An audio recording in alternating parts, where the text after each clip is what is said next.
નમસ્કાર, વીર ફાસ્ટ ન્યૂઝમાં આપનું સ્વાગત છે. જોઈએ સમાચાર વિગતવાર. પ્રશાસનની બેદરકારીના પ્રતાપે એક ગૌવંશનું શોર્ટ સર્કિટ થવાથી મૃત્યુ થયેલ. ભુજ શહેર 24 તારીખના ભીડનાકા પાસે ઘાસચારા માર્કેટની બાજુમાં, જ્યાં દરરોજ 300થી વધુ ગાયો ઘાસચારો ચરવા માટે આવે છે અને અનેક લોકો પગપાળા ચાલીને અને વાહનોની અવરજવર હોય છે, તેવા ભરચક વિસ્તારમાં તંત્રની બેદરકારીના કારણે આજરોજ એક ગૌવંશનું ઇલેક્ટ્રિક શોર્ટ લાગવાથી મૃત્યુ થયું હતું. સામાજિક કાર્યકર અને માનવ અધિકાર રક્ષક મોહમ્મદ લાખાના જણાવ્યા અનુસાર ભીડ નાકાની બાજુમાં નેત્રમના સીસીટીવી કેમેરા માટે જે સ્ટેન્ડ ઉભા કરવામાં આવેલ છે, એ સ્ટેન્ડમાંના વીજ પ્રવાહના કારણે આજરોજ સવારે આ ગૌવંશનું મૃત્યુ થયું હતું. અત્રે ઉલ્લેખનીય છે કે ઇન્ટરનેટ સંચાલકો દ્વારા તેઓના કેબલ, ઇલેક્ટ્રિક વીજ પોલ, પીજીવીસીએલના પોલ, ટ્રાન્સફોર્મર અને નગરપાલિકાના રોડ લાઇટના પોલમાં વીંટળાયેલા છે. કેબલ સંચાલકોને ઇન્ટરનેટ સંચાલકો જો હુકમની પૂર્વક જાહેરમાં ખુલ્લેઆમ કોઈપણ સરકારી કે બિનસરકારી મિલકતો પર આ રીતે પોતાના કેબલના ગૂંચળા આડેધડ રીતે વીંટાળતા હોય છે અને આવા કેબલ કેટલાય ઘરોમાં જતા હોય છે તો કેટલાય ઘરો પરથી પસાર કરવામાં આવેલ હોય છે અને જે સતત વીજ પ્રવાહના સંપર્કમાં બેદરકારીપૂર્વક અથવા જાણી જોઈને રાખી દેવામાં આવે છે. પીજીવીસીએલના ડેપ્યુટી ઇજનેરને અગાઉ રૂબરૂમાં બાબતે ફરિયાદ કરી હતી, ત્યારે તેઓએ આ બાબતે પોલીસ વિભાગને લખીને આપેલ હોવાનું જણાવ્યું હતું. આજે નજીવા વરસાદમાં શહેરમાં સવારે 10 વાગ્યાની આજુબાજુ 200થી વધુ વીજળીની ફરિયાદો નોંધાયેલી હોવાનું સત્તાવાર રીતે પીજીવીસીએલમાંથી જાણવા મળ્યું હતું, જ્યારે કે પીજીવીસીએલ અઠવાડિયામાં એક વખત શહેરના અનેક ભાગોમાં વીજ પુરવઠો બંધ રાખીને મેન્ટેનન્સની કામગીરી કરતું હોવાનું જણાવતું હોય છે.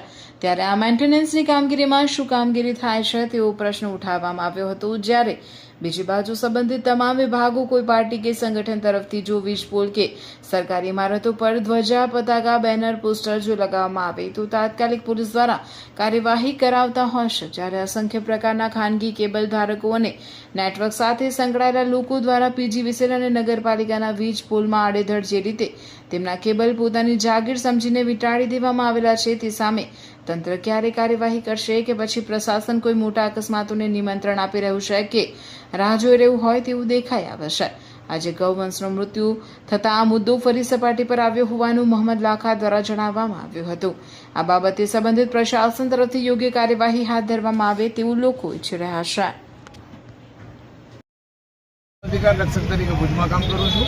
આજે સવારે લગભગ 10-10:30ની આજુબાજુ નેત્રમના થાંભલાની બાજુમાં એક બળદનું શોર્ટ સર્કિટ થવાના કારણે મૃત્યુ થયું, જેની તરત જ મિનિટોમાં અમે પીજીવીસીએલના HOD શ્રી કાપડિયા સાહેબને ફોન દ્વારા જાણ કરી.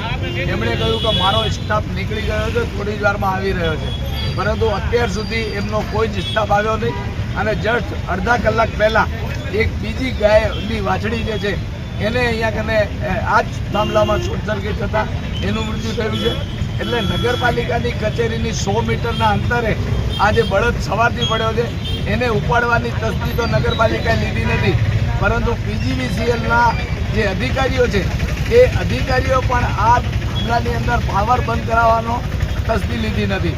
બીજી બાજુ અહીંયા જેટલા પણ ઇન્ટરનેટના જે કેબલ પસાર થઈ રહ્યા છે એ તમામ કેબલ ક્યાંક ને ક્યાંક પીજીવીસીએલના થાંભલાઓમાં, નગરપાલિકાના વીજ પોલમાં ક્યાંક ને ક્યાંક વીંટળાયેલા છે. એ કેબલ લોકોના ઘરો સુધી જાય છે અને આ કેબલ આવનારા દિવસોમાં ગમે ત્યારે ભયંકર અકસ્માત સર્જી શકે છે, લોકોના મૃત્યુ થઈ શકે છે. અહીંયાથી રાત્રિ દરમિયાન કે આજે અત્યારે પણ જો કોઈ પસાર થાય ને આ થાંભલાનો પાવર બંધ છે કે નહીં એ પણ અહીંયા ઉભેલા કોઈ પણ લોકોને ખબર નથી. પીજીવીસીએલ જાણ કરી શકે છે, અહીંયા કોઈને ખબર નથી કે થાંભલા ચાલુ છે કે બંધ છે. બીજી બાજુ પીજીવીસીએલ આખા વર્ષ દરમિયાન 8 કલાક 10 કલાક વીજ પુરવઠો બંધ રાખી અને લોકોને કહે છે કે અમે મેન્ટેનન્સનું કામ કરી રહ્યા છીએ. તો પીજીવીસીએલ મેન્ટેનન્સના આ કામમાં પ્રી મોન્સૂન કામગીરીમાં શું કરી રહી છે? કારણ કે જો આટલી હદે બેદરકારી સામાન્ય વરસાદમાં 4 છાંટા પડવામાં જો થતી હોય તો સુરત જેવી વરસાદ અહીંયા ભુજની અંદર પડે તો મને લાગે લોકો વરસાદના કારણે ઓછા, પરંતુ વીજળીના આજે શોર્ટ સર્કિટના કારણે વધુ મૃત્યુ પામે. પીજીવીસીએલના અને નગરપાલિકાના કે જે પણ જવાબદાર અધિકારીઓ છે, આજે કેબલ નેત્રમના થાંભલાની અંદર વીંટળાયેલો છે તે કેબલ તાત્કાલિક નીકળવા જોઈએ અને આ જવાબદાર અધિકારીઓ પર કાર્યવાહી કરવી જોઈએ. ફેની કે ગુલામભાઈ કે ફોન ક્યાંથી પહેલો બળદ મરી રહ્યો ત્યારે ગુલામભાઈથી લાઇટ બંધ કરાયો.